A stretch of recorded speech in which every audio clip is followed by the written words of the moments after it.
waxaan arkayay mid yaada hadba maamulka jooga ka horboodo oo yaada sheekh baan ahay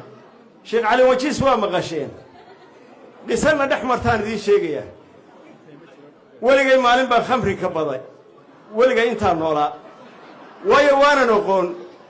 isagoo wafdi la socda uu hogaaminayo Ismaaciil Buubaa baan ugu tagnay intercontainer aniga baanu haynaanu habar wadaagahaynoo xaaji musbaar la oran jiray xaaji maxamed ciise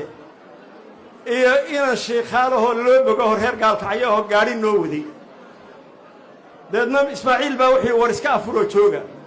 war ma tagaynaa Dubai baan ku afuraynaa waan waqtiguna waa kala fog yahay maqribkiina waa dhow yahay sheekh cali wajiis baa wuxuu yiri war ana idin haya sharaabaad ku afurta war macaan baan leeyahay sharaabka macaan war mid qaraar baan idin hayaa wiil waygay meel khamri lagu cabo ba inta leego khamri buu noo keenay wallahi inaanan mubeena ku darayn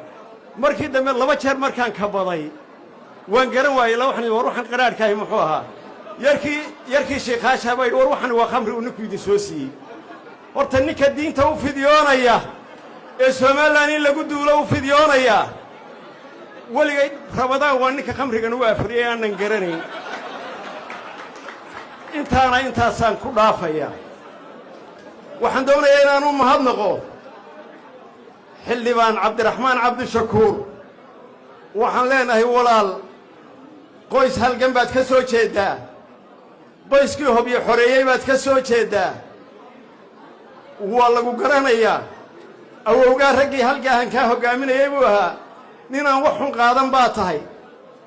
wixiina la ku sameeyey